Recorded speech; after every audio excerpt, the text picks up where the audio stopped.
ಮತ್ತು ಈಗ ಮೊನ್ನೆ ಬೆಳಗಾವಿದಾಗ ಹೋರಾಟ ಮಾಡಿದ್ರು ಇವರು, ನಮ್ಮನ್ನು ಬಿಟ್ಟು ಹೊರತುಪಡಿಸಿ ವಕೀಲರ ಪರಿಷತ್ ಮಾಡಿ ಹೋರಾಟ ಮಾಡ್ತಾರೆ. ವಕೀಲರು ನಿಯೋಗ ಕೂಡ ಬೆಂಗಳೂರಿಗೆ ಬಂದಿತ್ತು. ಮೊನ್ನೆ ಮುಖ್ಯಮಂತ್ರಿ ಹೇಳ್ತಾರೆ ನಾವು ಕೂತ್ಕೊಂಡಿವಿ, ಅಲ್ಲಿ ಕೂಡ 1.5 ತಾಸು ಚರ್ಚೆ ಮಾಡಿದ್ವಿ. ಅವಾಗ ಕೂಡ ಭಾಳ ಸ್ಪಷ್ಟವಾಗಿ ಮಾನ್ಯ ಸಿದ್ದರಾಮಯ್ಯನವರು ಹೇಳಿದ್ದಾರೆ, ನೋಡ್ರಿ ನಾನು ಪೂರ್ಣ ಪ್ರಮಾಣದ ವರದಿ ತೊಗೋಬೇಕು, ವರದಿ ಆಯೋಗ ಕೊಟ್ಟ ಮೇಲೇ ನಾನು ಕ್ಯಾಬಿನೆಟಿಗೆ ಶಿಫಾರಸು ಮಾಡ್ತೀನಿ, ಕ್ಯಾಬಿನೆಟಿಗೆ ಶಿಫಾರಸು ಮಾಡಿ ನಾನು ಚರ್ಚೆ ಮಾಡಿ ಮೀಸಲಾತಿಯನ್ನು ಕೊಡೋದಕ್ಕೆ ಪ್ರಯತ್ನ ಮಾಡ್ತೀನಿ ಅಂತ ಹೇಳಿದರು. ವಿನಃ ಅವ್ರು ಎಂದೂ ಕೊಡೋಲ್ಲ ಅಂತ ಹೇಳಿಲ್ಲ, ನಾವು ಎಂದು ಈ ಹೋರಾಟ ಬಿಟ್ಟು ಸರಿದೀವಿ ಅಂತ ಹೇಳಿಲ್ಲ. ನಾವು ಹೋರಾಟದಲ್ಲೇ ಇದ್ದೀವಿ. ಕಾನೂನು ತೊಡಕನ್ನು ನಾವು ಅರ್ಥ ಮಾಡ್ಕೋಬೇಕಲ್ಲ.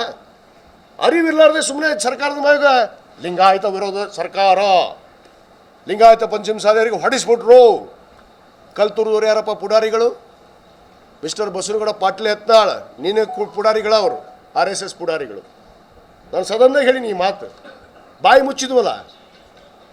RSS ಪುಡಾರಿಗಳನ್ನ ಕರ್ಕೊಂಬಂದು ತಾವೇ ಚಪ್ಪಲ್ ಚುಳ್ಕೊಂಡ್ರೆ. ನನ್ನ ಹತ್ರ ವಿಡಿಯೋದು ಪ್ರೂಫ್ ತೋರಿಸ್ತೀನಿ ಬೇಕಾದ್ರೆ ನನ್ನ ಕಡೆ ಮೊಬೈಲ್ನೊಳಗೆ, ಸಂದರ್ಭ ಬಂದ್ರೆ ಅದನ್ನು ಬಿಡುಗಡೆ ಮಾಡ್ತೀನಿ. ತಾವೇ ಕಲ್ ತುರ್ಕೊಂತಾರೆ ಹಿಂಗೆ, ಅದು ತಲೆಗೆ ಹೊಡಿದು ಪೊಲೀಸ್ ನೋಡಿದ್ರೆ ಅನ್ನೋದು.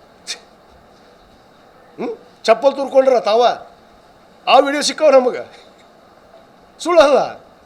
ಆಮೇಲೆ ಯಾರಲ್ಲಿ ಪೊಲೀಸರ ಕರ್ತವ್ಯ ಏನು? ನಿಮ್ಮನ್ನು ಹೊಡ್ಯಾಕೆ ಬಂದ್ರೆ ಸುಮ್ಬಿಡ್ಬೇಕಾ? ಬಿಡ್ತಾರ?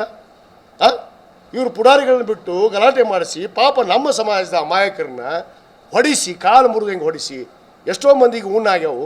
ಇವತ್ತು ಅವ್ರು ನೋಡ್ಕೊಳ್ಳೋರು ಯಾರು? ಈ ಸ್ವಾಮೀಜಿ ನೋಡ್ಕೋತಾರ? ಯತ್ನಾಳ್ ನೋಡ್ಕೊಂಡ ಹೋಗಿ ಕೇಳ್ರಿ ಅವ್ರಿಗೆ. ಇದನ್ನು ಬಿಟ್ಬಿಟ್ರ, ಹೊಡಿಸ್ಕೊಂಡು ಹೋತು. ಆರೋಪ ಕೊಡಬೇಕಾಗಿತ್ತು, ಸರ್ಕಾರದ ಮೇಲೆ ಆರೋಪ ಕೊಡೋದು ಕಷ್ಟ, ಅದು ಗಲಾಟೆ ಮಾಡಿಸಿದ್ದು.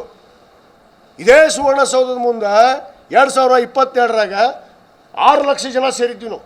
ಬಸವರಾಜ ಬೊಮ್ಮಾಯಿ ಅವರು ಮುಖ್ಯಮಂತ್ರಿ ಇದ್ದಾಗ ನಾವು ಮುತ್ತಿಗೆ ಹಾಕ್ಬೇಕಂದಾಗ ಬೊಮ್ಮಾಯಿ ಅವರು ಕರೆಗೆ ಕಳಿಸ್ತಾರೆ ನಮ್ಮನ್ನು. SP ಬರ್ತಾನೆ ನಮ್ಮ ಕರೆಯಕ್ಕೆ ವೇದಿಕೆಗೆ. ನಾವು ಹೋರಾಟದ ಸಭೆಯಲ್ಲಿ ವೇದಿಕೆಗೆ ಬಂದರು. ಬಸವನಗೌಡ ಪಾಟೀಲ್ ಅವರು ಹೇಳಿದ್ರು, ಇಲ್ರಿ ವಿಜಯಾನಂದ ಮುಖ್ಯಮಂತ್ರಿ ಕರೆಯಕ್ಕೆ ಕಳಿಸಿ ಅಂದ್ರೆ ಹೋಗ್ಬೇಕಾಗತ್ತೆ ಬರ್ರಿ ಅಂತೇಳಿ. ಇದೇ CC ಪಾಟೀಲ, ಇದೇ ಅರವಿಂದ್ ಬೆಲ್ಲದ, ಇವರೇ ನಮ್ಮನ್ನೆಲ್ಲರೂ ಕರ್ಕೊಂಡು ಹೋಗ್ತಾರೆ. ಮುಖ್ಯಮಂತ್ರಿಗಳ ಚೇಂಬರ್ಗೆ ಹೋಗ್ತೀವಿ. ಸನ್ಮಾನ್ಯ ಬಸವರಾಜ ಬೊಮ್ಮಾಯಿ ಅವರು ಒಳಗೆ ಕರ್ಕೊಂಡು ಹೋಗ್ತಾರೆ ನಮ್ಮನ್ನು 5 ಜನನ. ಹೇಳ್ತಾರ ನಮಗೆ ಕರೆಸಿ, ವಿಜಯಾನಂದ ದಯವಿಟ್ಟು ನಾನು ಸತ್ಯ ಮಾತಾಡ್ತೀನಿ, ನೆಂಬು ನಿಮಗೆ ಮೀಸಲಾತಿ ಕೊಡ್ತೀನಿ 2A, 1 ತಿಂಗಳು ತಡ್ಕೊಂಬಿಡ್ರಿ ಅಂತ. ಇಲ್ಲ ಆಗೋದಿಲ್ಲ, ಇವತ್ತೊಂದು ನಿರ್ಧಾರ ಆದರೂ ನಾವು ಒಪ್ಕೋತೀವಿ, ಇಲ್ಲಾಂದ್ರೆ ನಮ್ಮದು ಮುತ್ತಿಗೆ ಹಾಕೋರು ನಾವು ಅಂದ್ವಿ. ನಾವು ಅವಾಗ ಇವ್ರು ಹೇಳಿದ ಮಾತೇನು ರೀ? ತಾಯಿ ಮೇಲೆ ಪ್ರಮಾಣ. ನಾನು ಸಾಕ್ಷಿ ಇದ್ದೀನಿ ರೀ. ಮಿಸ್ಟರ್ CC ಪಾಟೀಲ್ ಸರ್ಕಾರದ ಕೊಂಡೆಗಿದ್ನಂತೀವ. ಕೆಂಡ ಏನು ಮಾತಾಡ್ತೀನಿ ನೀನು? ಬಾರ್ಕೋಲ್ ಎಲ್ಲಿ ಹೋತು? ಬಾರ್ಕೋಲ್ ಇನ್ನೂ ಇಟ್ಟಿನಿ, ಬಾ ನನ್ನ ಮನ್ಯಾಗ ನಿಮ್ಗೆ ಇಟ್ಟಿನಿ, ನನ್ನ ಕೊಡ್ತೀನಿ ಬೇಕಾರೆ. ಬಾರ್ಕೋಲ್ ತೊಗೊಂಡು ಬಕ್ಕೊಂಡ್ಲಂತ ನಾನು. ಮಿಸ್ಟರ್ ನಿಮಗೆ ತಾಕತ್ತಿಲ್ಲ ಪೀಠದ ಬಗ್ಗೆ, ಗುರುಗಳ ಬಗ್ಗೆ ಇಷ್ಟು ಕಾಳಜಿ ಇದ್ದವರು ಮತ್ತೆ ಹೇಳ್ತಾರೆ ಇವರು ಪರ್ಯಾಯ ಪೀಠ ಮಾಡ್ತೀವಿ ಅಂತ. ಮತ್ತು ಇನ್ನೊಂದು ಬಂದಾರ ಈಗ ಹೊಸದು ಮಾಡ್ಕೋರಿ, ನಿಮ್ಗೆ ಯಾರು ಬೇಡಂದ. ನಮ್ಮದು ಒಂದು ಸಮಾಜದ ಟ್ರಸ್ಟ್ ಐತಿ, ಒಂದು ಟ್ರಸ್ಟ್ ಅಡಿಯಲ್ಲಿ ರಿಜಿಸ್ಟ್ರೇಷನ್ ಆಗೈತಿ. ಅದಕ್ಕೆ ಗುರುಗಳು ಒಂದು ಸ್ಥಾನ ಕೊಟ್ಟಿವಿ. ಗುರುಗಳು ಹೇಗಿರಬೇಕು ಅನ್ನೋದರಲ್ಲಿ ಶಿಷ್ಟಾಚಾರವನ್ನು ಬರೆದಿದ್ದೀವಿ, ಬಯಲಾ ಬರೆದಿದ್ದೀವಿ. ಯಾರೇ ಆ ಶಿಷ್ಟಾಚಾರವನ್ನು ಉಲ್ಲಂಘನೆ ಮಾಡಿದರೆ ಅವ್ರ ವಿರುದ್ಧ ಕ್ರಮ ತೊಗೊಳೋಕೆ ಅಧಿಕಾರ ಐತಲ್ಲಿ. ಅದನ್ನು ನಾವು ನೀನು ಹುಬ್ಬಳ್ಳಿಯಲ್ಲಿ ನಮ್ಮ ಏನೋ ಅಧ್ಯಕ್ಷರಾದಿಯಾಗಿ ಪ್ರಬಣ್ಣ ಹುಂಚಿಕಟ್ಟಿಯವರು, ನಮ್ಮ ಮಸೂಟಿಯವರು, ಎಲ್ಲ ಸಮಾಜದ ಮುಖಂಡರು ಸೇರಿ, ಅಲ್ಲಿ ನಿರಾಣಿಯವರು ಕೂಡ ಬಂದಿದ್ದರು. ಎಲ್ಲರೂ ಕೂಡ ಚರ್ಚೆ ಮಾಡಿದ್ದೀವಿ. ಅದರ ನಿರ್ಧಾರ ಮತ್ತು 22ಕ್ಕೆ ನಾವು ಒಂದು ಮೀಟಿಂಗನ್ನು ಕರೆದಿದ್ದೀವಿ. ರಾಜ್ಯದಲ್ಲಿ ಹುಬ್ಬಳ್ಳಿಯಲ್ಲೇ ಕರೆದಿದ್ವಿ. 22ಕ್ಕೆ ನಮ್ಮ ಪ್ರಮುಖರ ಮೀಟಿಂಗ್ ಆಗುತ್ತೆ.